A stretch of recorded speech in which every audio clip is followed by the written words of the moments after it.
આપણી દીકરી જીવતી છે કે મરી ગઈ? આપણી જયેશભાઈ તમે જાઓ, માણસોને અહીંયા બધાને કોલ કરો, આખો અમદાવાદ ચક્કા જામ કરો આજે રાત્રે.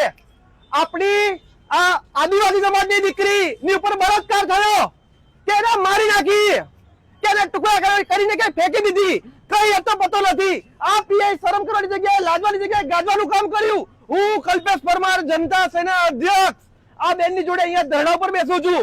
આ બેનની દીકરીને જ્યાં સુધી બેન તમે રોવાની જરૂર નથી, તમે તમારે જરાય રોવાની જરૂર નથી. તમારી દીકરીને કઈ નહીં થાય, હું બેઠો છું, ફરિયાદ કરો, જે કરવું એ કરો.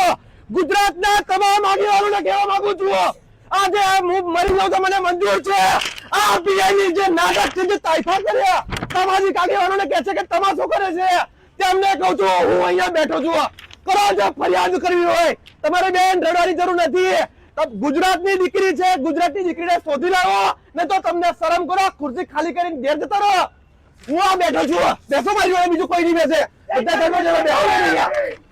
તમારા કમિશનરને બોલાવો બધા અહીંયા. ચાલો, શરમ નથી આવતી તમને લોકોને? પીએ દાદાગીરી કરે છે. ભાઈ આદિવાસી સમાજને ખાસ કહું છું, જય જોહાર.